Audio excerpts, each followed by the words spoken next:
compañera Ana Schumacher y quien les está hablando, Victoria Troviani, presentaremos el trabajo práctico El discurso pedagógico actual y analizaremos el texto Infancia, Escuela y Subjetividad de la autora Perla Zamenhovic.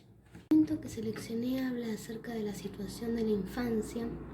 En este caso nos toca hablar sobre México, que habla de la parte sur y que nos cuenta que el 48% de los niños menores de 5 años sufren de desnutrición crónica, afectando mayoritariamente a niños de pueblos originarios. Cerca de 10.600.000 de niños menores de 5 años mueren cada año por causas prevenibles y relacionadas a la pobreza. Casi 4 de cada 10 mueren 28 días después del nacimiento.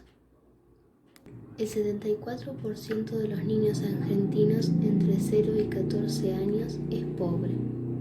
Entre un 40 y un 60% de estos niños padece anemia por falta de hierro. Un informe de los derechos del niño, de las niñas y los adolescentes del gobierno de la Ciudad Autónoma de Buenos Aires muestra que el primer trimestre del año 227 detenciones de chicos.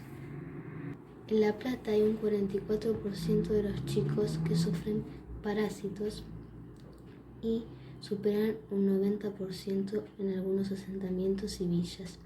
La mayor proliferación y reproducción de los parásitos está ligada a la extrema pobreza. Una de las preguntas que nos hacemos es ¿qué los hace niños a pesar de las diferencias? Y es que existe una frontera que marca la distancia y la diferencia entre el adulto. Esta relación asimétrica con el adulto es una de las características de la condición infantil. 227 detenciones de chicos. En La Plata hay un 44% de los chicos que sufren parásitos y superan un 90% en algunos asentamientos y villas. La mayor proliferación y reproducción de los parásitos está ligada a la extrema pobreza. Una de las preguntas que nos hacemos es ¿qué los hace niños a pesar de las diferencias? Y es que existe una frontera que marca la distancia y la diferencia entre el adulto. Esta relación asimétrica con el adulto es una de las características de la condición infantil.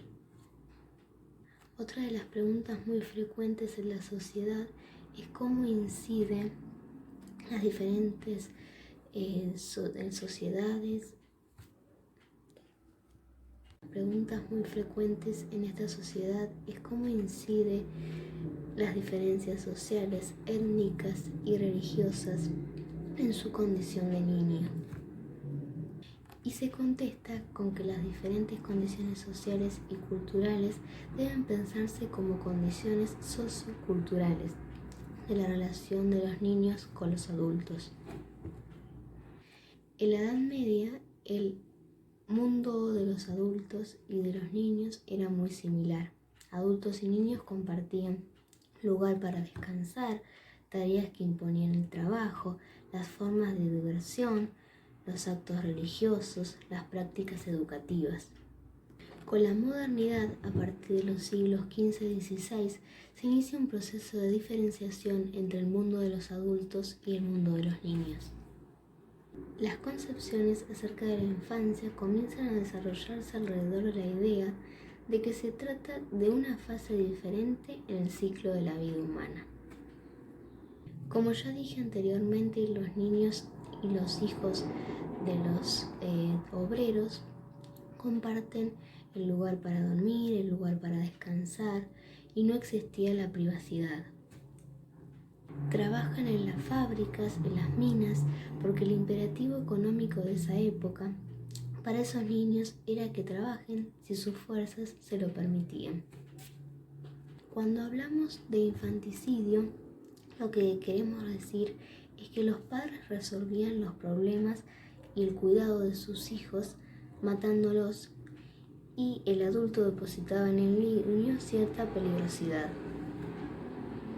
En el siglo XIX, en los países del Cono Sur, la familia sufrió mutaciones importantes al impulso de la modernidad y la urbanización.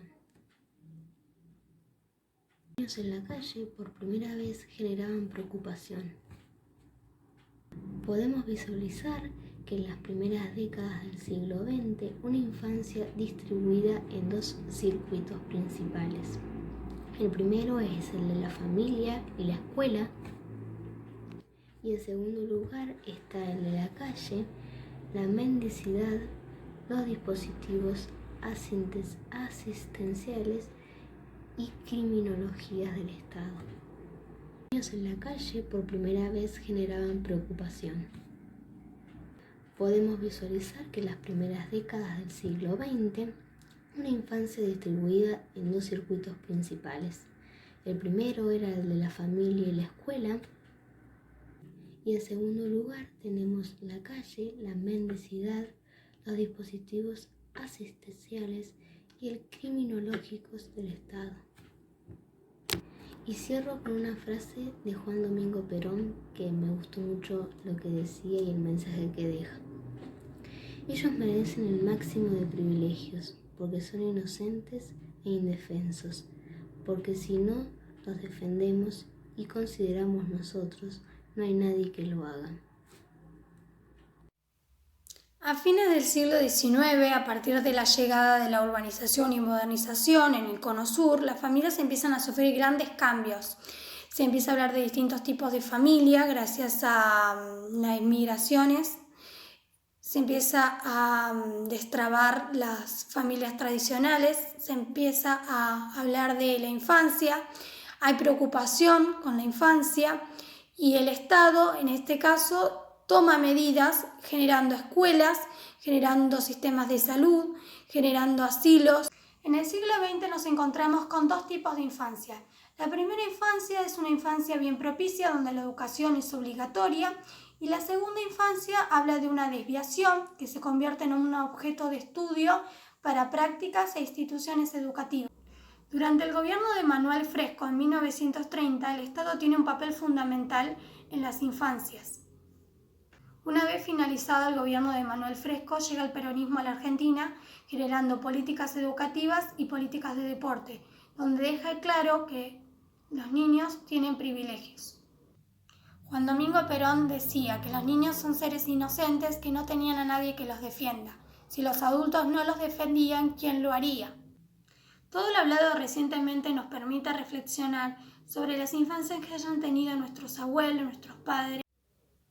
Esto nos permite reflexionar acerca del fin de la modernidad, que hace alusión al fin de la infancia y por lo tanto la exclusión de la pedagogía moderna.